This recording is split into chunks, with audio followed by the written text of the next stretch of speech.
Good afternoon. I will be showing you what I've learned in my past 4 years of video production in the form of editing, because that is my strong suit. A big part of editing is transitions. Transitions help reduce jump cuts between shots. Jump cuts can break immersion because without any transitions, the shot may look like this.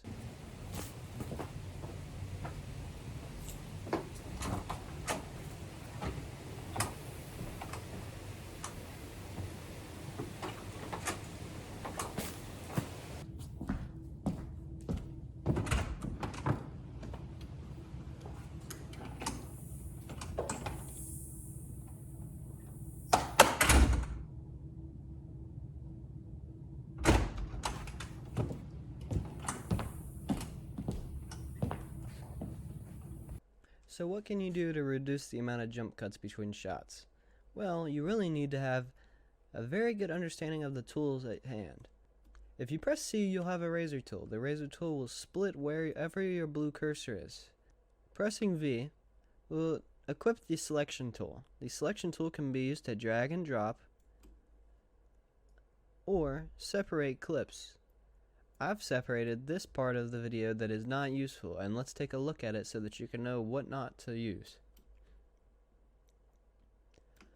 Now what that is there is setup and positioning.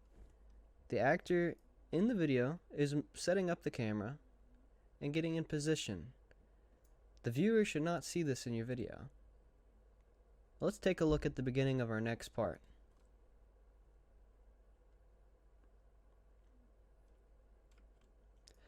You're going to want to make sure that the actor isn't in shot the entire time, depending on what you are looking for in your video. Here, the actor walks into frame, opens the door, and the door closes behind.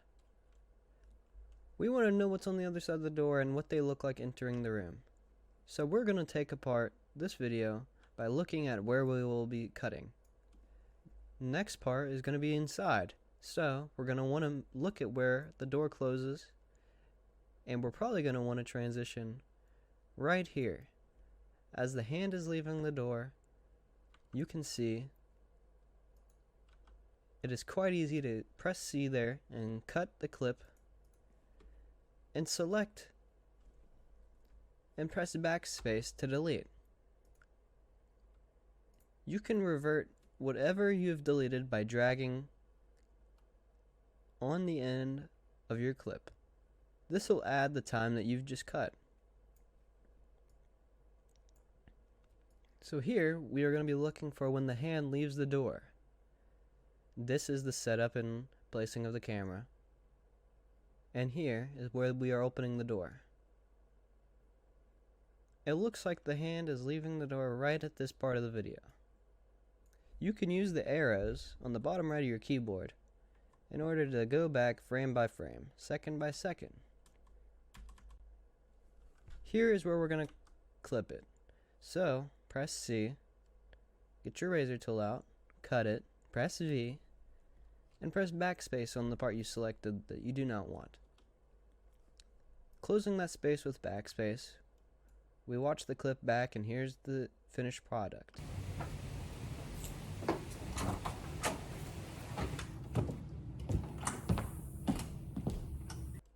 Now that was perfect. So now you can place it wherever you need it to be in your video. Now we're going to look at what other tools we have in our inventory. So looking at those tools that we have just used and adding on to it with the effects that are available in Adobe Premiere, we are going to be editing the ending to this video right here. So let's get right into that.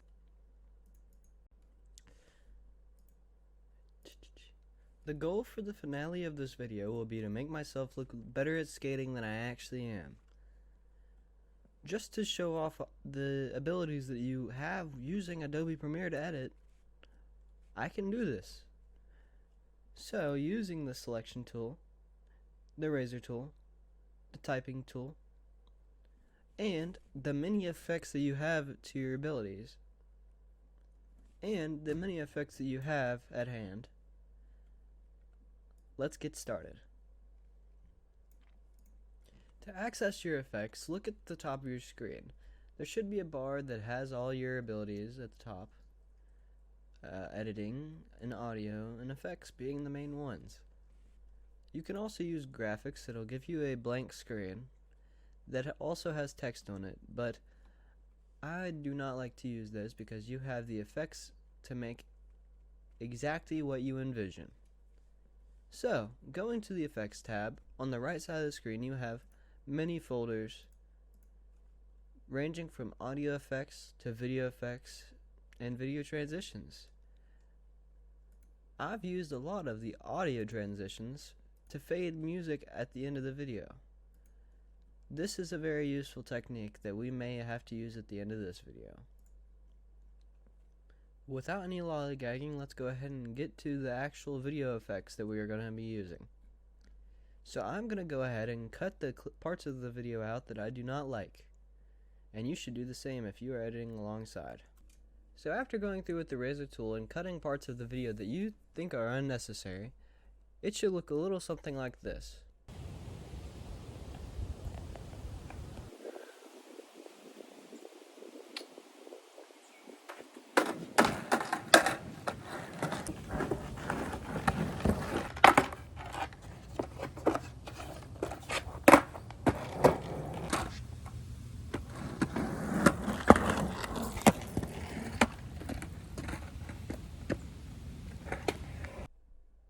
Yes, I know it is a little rough at the moment, but using the effects that are available in Adobe Premiere, you can get to a great product.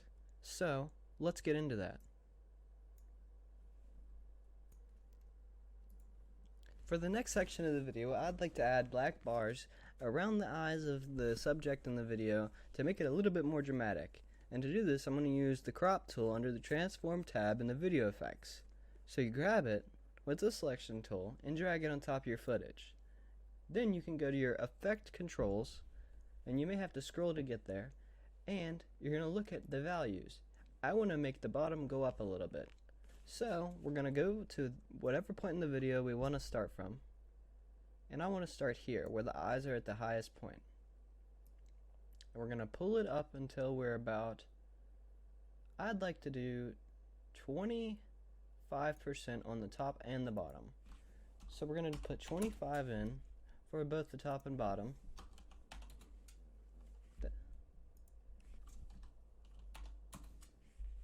And rewatch the footage and see if it's how we would like it. Now I would also like to add a transition to start this part off a little bit better. So we are going to go down to our video transitions and grab ourselves a dip to black. Dip to black will start black and fade into showing what is in the middle of your footage. So from black into color. You can also click on your transition, this little tab on the end of your footage, and you can stretch the duration out as well. I think 1 second would be a lot better for this because it would drag it on for a lot more. And there we go. Now we're going to put a transition in front of this next part in order to make it move better from the first part to the second, since we are changing position of the camera. Now, this brings us to which transition we'd like to use, and this is personal preference, but I personally like cross dissolve because cross dissolve you can put at the end of the first part and it'll fade and show the next part. But sometimes it doesn't work very well for certain pieces, so I'd like to use maybe additive dissolve. Now additive dissolve is a more saturated version of what we already have available. But since neither of those options are working, I'm going to have to do this and overlay the footage, and then at the end of the top part, make it fade into a translucent-esque footage. Because I would like the bottom layer to still be showing underneath the top layer.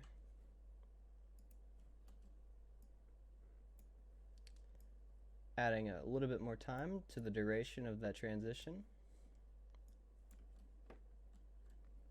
and also putting keyframes that change this cropping in our footage.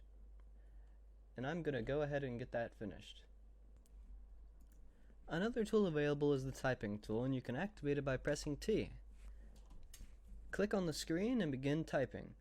And this is going to be the last thing I use for my video, so thank you for watching, and look out for those editing choices I made.